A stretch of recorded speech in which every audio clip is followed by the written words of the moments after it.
Hello, and welcome back to They Bleed Pixels. Today we're starting the second dream, where the Claude Girl has attempted to bury the book. To little effect. The first thing this level is teaching us is that the bomb imps can twitch switches. And that there's this new slime thing here. Well, it just explodes. I'm sure that is not a threat in any way.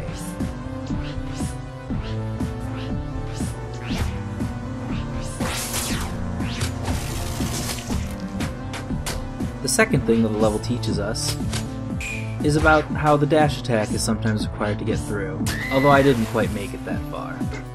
So we get the lesson about bombs again. Their explosions can trip levers.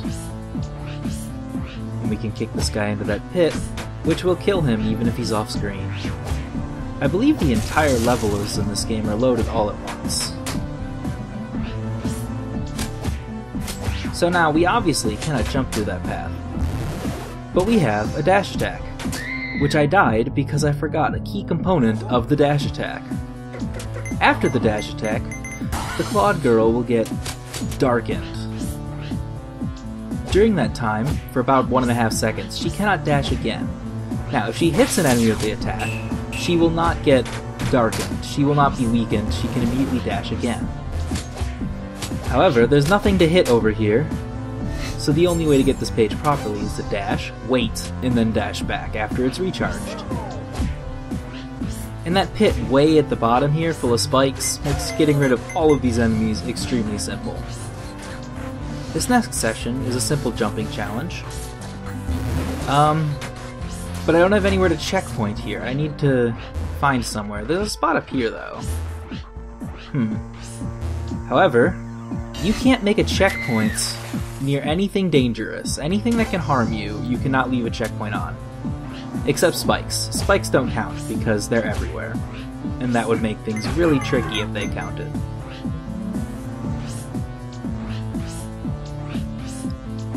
So the proper thing to do here is to go forward enough to get enough blood, and then retreat to place a proper checkpoint. The second page of the level is right along the main path, but it's a little tricky to get. You have to get over the saw blade, catch the other side, and then go get it again. It's a lot easier just to go back for it.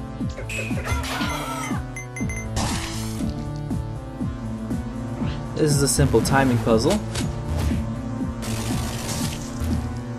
which the enemies aren't very good at, but they also will not usually make the jump themselves. You have to encourage them a little bit for that. Now, I've mentioned that these are called Shamblers before, but nothing in this game is properly named anywhere, including the Claude Girl. The Claude Girl is a bit of a mouthful, so I'm going to be calling her Pixels. It's a nickname I gave her a long time ago that just sort of stuck with me. I don't think anyone else calls her that. But I will be. That bomb imp blew up another one of those little pudding enemies. Oh well, I'm sure they're no threat. And we will never ever see them again. I wanted to kill him with the spikes, but he landed on the platform. This Shambler, he behaves properly and just dies for me. Oh. Attempting to get that third book, the third page should have been easy. Actually, it's already the fourth page. The third page was down in that pit earlier. The fourth page should have been easy, but instead I immediately jumped on the spikes, for I am the fool. Much better. And that also gives us enough blood for another checkpoint right away.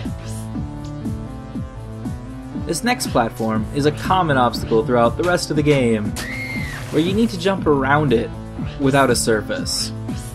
Pixel's air control is actually extremely good. She is way more responsive in the air than on the ground.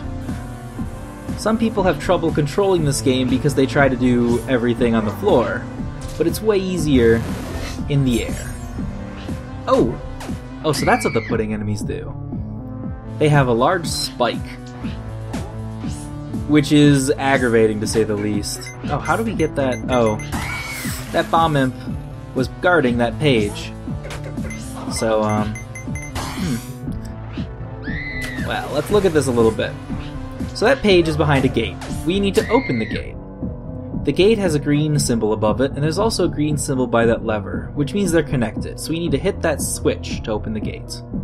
But those bomb imps, we can't get close enough to have them detonate their bombs for us. The only way we're going to be able to get that to happen is if we can deliver this bomb to light their fuses for us, which will deliver us the page. And the bomb imps blowing up also kills all of those enemies, giving us another checkpoint. I don't think the little spiky blob things even have a name. They're actually extremely rare. I don't think they show up again after this level. So that was all of the spiky blobs we're going to see.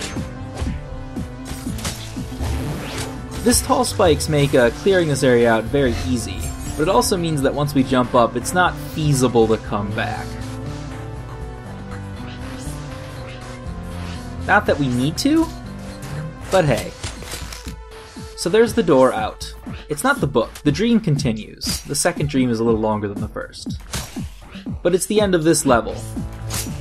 And we have a new enemy guarding this door. These are known as the squiddy things. I take care of them fairly easily here, but they are far and away the hardest enemy to deal with in the game. They are no joke.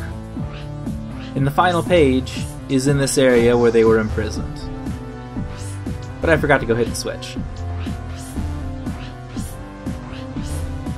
And that opens up the gate to the exit, also guarded by matching symbols. And that will take us out the door. With the level completed, we move on to the second part of the second dream. I'll see you next time.